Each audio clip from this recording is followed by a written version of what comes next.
Salut les amis.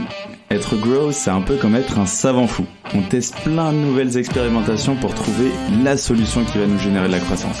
Quelles sont les bonnes stratégies à mettre en place? Quelles sont les méthodes qui marchent? Quel est le bon mindset à avoir? C'est l'objectif de Conseil de Growth, répondre à une problématique bien précise avec des solutions concrètes que tu peux implémenter dans ton business dès demain. Je suis Alexis Bouvet, cofondateur de la marque Tailleur et de l'entreprise Growth Hiring, et je te souhaite la bienvenue dans ce podcast qui t'apporte un maximum de conseils pour booster ta croissance. Bonne écoute! Bonjour à tous, bienvenue dans un nouvel épisode de Conseil de Growth, et aujourd'hui on est en compagnie de Edouard, cofondateur de l'outil. Edouard va aujourd'hui nous expliquer comment mieux qualifier et prioriser nos leads, parce qu'effectivement souvent c'est très galère de savoir qui on doit toucher en premier.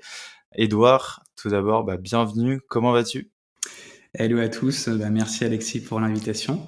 Je vais très bien, il fait chaud, c'est la canicule, c'est ça. Mais là on prépare septembre tranquillement. Déjà en train de préparer septembre, pas de vacances. Non, on a la sortie de la bêta qui arrive là, ça va être chaud. Génial, parfait, t'as une transition parfaite là. Edouard, est-ce que tu peux m'en dire un peu plus sur toi, sur l'outil justement, sur ce que vous mettez en place et ce que vous préparez pour septembre? Yes, alors moi c'est Edouard, j'ai 32 ans, ça fait 7 ans que je travaille à des postes de sales, de marketing et surtout de growth en scale-up. Et ma dernière expérience, en fait, j'ai été pendant 3 ans Head of Growth chez Foodles, qui est une cantine connectée pour les entreprises. Et là-bas, justement, en tant que growth, j'ai pu former mon équipe et j'ai généré beaucoup de tactic growth, de contenu, et donc de lead, sujet qui nous intéresse. Et en fait, c'est là où j'ai trouvé un peu un problème, même un gros problème à résoudre, Qui est le problème que tu as trouvé? La qualification de lead inbound, parce que justement, à force de générer du lead, ça a créé un autre problème qui était justement en fait de bien qualifier et prioriser ces leads pour en fait avoir un funnel de conversion qui fonctionne bien à la fois pour les équipes marketing en amont et pour les SDR, pour les équipes sales, pour qu'ils puissent mieux prendre en charge leurs leads. Ok, ultra clair. Du coup là on va parler de lead scoring, comment on va scorer des leads. Est-ce que tu peux nous expliquer ce que c'est que pour toi le lead scoring, comment on fait ça, qu'est-ce que c'est? Ouais, donc là en fait, justement partie de ce problème-là, là j'ai rencontré Louis qui est mon associé tech, et donc en fait là on s'est dit qu'on devait lancer un SaaS de gestion de leads, justement qui s'appelle l'outil pour collecter, enrichir et dispatcher simplement ces opportunités business dans les bons canaux. Et en fait au début justement on pensait vraiment que le lead scoring était la solution.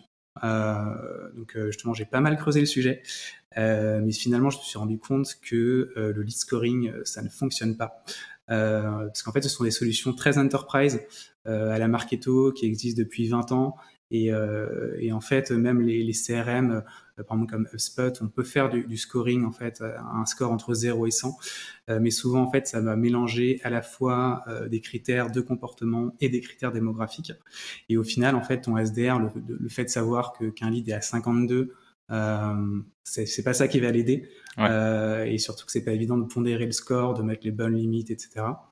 Donc c'est pour ça qu'en fait on a décidé de créer une plateforme de gestion de leads qui soit beaucoup plus simple, au sens où on va marcher par des critères de segmentation.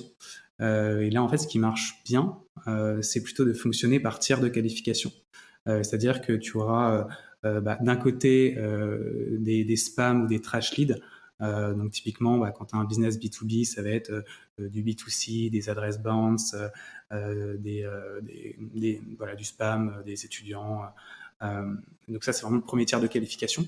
Donc c'est eux que tu veux pas, parce qu'en fait, ils polluent justement ta journée en tant qu'SDR. Et en fait, ils vont pas forcément convertir. Donc ça n'a pas d'intérêt de les prendre, en tout cas en prise de rendez-vous démo. Ensuite, il y a les MQL. Donc là, c'est justement les Marketing Qualified Leads, qui sont vraiment des leads qui sont pas prêts à acheter tout de suite, mais ça vaut le coup en fait de les nurturer, donc de les mettre dans des campagnes de marketing avec la newsletter, et justement de de les, euh, de les arroser de contenu, on va dire, pour que justement ils transforment au bon moment. Parfois, ça peut prendre du temps. Mais de toute façon, c'est le game en fait. Il faut accepter que, en fait, nous, ce qu'on a observé, c'est qu'en fait, il y a que 20% de tes leads en moyenne qui sont prêts à acheter tout de suite, quoi. Et c'est justement là, c'est le grade, c'est un peu le diamant de l'outil, c'est notre logo. C'est les SQL, c'est justement les opportunités, les opportunités business qui correspondent en fait à ta persona et ton ICP, et ce sont justement eux qui vont convertir. Et c'est sur eux qu'on doit se concentrer, quoi.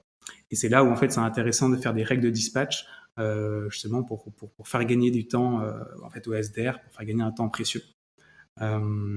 Et ça permet en fait d'optimiser en fait ton lead attribution model, et ça permet de faire économiser 3 heures par jour en fait à un SDR, au lieu d'aller justement checker les informations data de la personne sur LinkedIn. En fait, c'est beaucoup mieux d'enrichir directement dès la sortie de ton formulaire web toutes ces infos là, et de les retrouver unifiées dans une plateforme. Ok. Et du coup, les règles de dispatch, par exemple, si tu en as une en tête pour qu'on puisse voir concrètement, comment tu mettrais en place une règle de dispatch pour un lead qui vient entrant en inbound, par exemple? En fait, il y a différents critères de qualification. En fait, il y en a plusieurs. Il y en a d'abord en termes de fit. Donc, ça va être en fait de savoir un peu la seniorité du lead, la maturité de l'entreprise. Donc, typiquement, pour nous, l'outil, si je vois que j'ai quelqu'un qui est une direction marketing, qui est en SaaS B2B, avec une boîte de 100 à 500 personnes, et qui en plus a une job offer de SDR, de growth. Ok, nous, ça va être vraiment pile la target, et dans ce cas, moi, je vais le considérer comme SQL, et donc je vais le prendre en démo, et il y aura besoin d'un human touchpoint, et parce que ça va être hyper important pour la conversion. Alors que si j'ai quelqu'un qui est pas forcément, justement, qui utilise par exemple, qui utilise Salesforce comme CRM, qui est très enterprise, en plus qui n'a pas forcément un bon job title, je vais, en attendant qu'on ait l'intégration Salesforce, je vais le mettre dans ma boucle de newsletter sur Substack, justement le tenir au courant de mes avancées, mais je sais pas lui que je vais prendre en démo tout de suite, quoi. Ok, en gros, si je résume en deux, trois phrases ultra simples, du coup, tu as trois catégories. Les spam trash, entre guillemets, ceux qui sont pas pertinents pour toi. Les MQL qui sont intéressants, mais pas tout de suite, ils sont pas encore ultra chauds et faut les entertain un peu avec du contenu market. Et les SQL, qui là, il faut absolument appeler directement. Et tout ça, du coup, via des critères de qualification que tu as déterminés en amont. Et avec si elle répond à tel critère, on le met dans cette case-là, en gros. Exactement. Et en fait, on va l'activer dans les bons canaux, par exemple avec un Slack, un channel Slack dédié SQL, là où justement, tu sais que tes SDR, ils vont être au taquet sur ces leads-là, parce qu'en fait, c'est eux qui vont convertir le plus rapidement possible et qui sont ta priorité business. Ok, ultra clair. Donc j'imagine que tu dois avoir une grosse segmentation, tu dois bien segmenter, c'est ça? Ouais, c'est hyper important. Après, justement, ça correspond pas forcément à toutes les boîtes, au sens Ok. où, en fait, nous, on a fait le pari de l'inbound parce qu'en fait, on a remarqué, et c'est quelque chose que j'ai remarqué en fait sur le marché du growth. En fait, il y a un peu une saturation de l'outbound en B2B. On a, Mhm. on a tous abusé de Investor et de Lemlist. Donc, en fait, on va de plus en plus vers du contenu marketing en inbound. Et moi, typiquement, mes 5 premiers clients, je les ai trouvés grâce à LinkedIn, grâce au fait, justement, le fait de pouvoir créer une routine de contenu, quoi. Et donc, en fait, justement, le fait de créer du contenu, au final, voilà, ça t'apporte des leads, mais qui sont pas forcément hyper qualifiés. Mais en tout cas, en fait, le modèle, si tu veux, OK, je recrute 200 sales en outbound, je vais faire du cold calling, il peut marcher sur des boîtes comme Sunday ou sur certains secteurs, si tu veux. Mais quand même, on observe une tendance du marché où on est de plus en plus product-led growth, où en fait, on va de plus en plus vers du self-serve. Par contre, en gros, il y a vraiment en fait un tri à faire entre tes MQL et SQL pour que tu puisses en fait automatiser tes tâches et gagner du temps, quoi. Et ce qui est un peu justement la priorité aussi d'un membre d'une team growth, quoi. Ouais, j'imagine. Du coup, ouais, toi, tu détermines pas mal de critères, j'imagine, de qualification en amont. Tu dois avoir un gros travail sur le persona, l'ICP. J'imagine que tu as pas mal de recherches là-dessus. Ouais, tout à fait. Justement, enfin, l'une des clés, c'est quand même.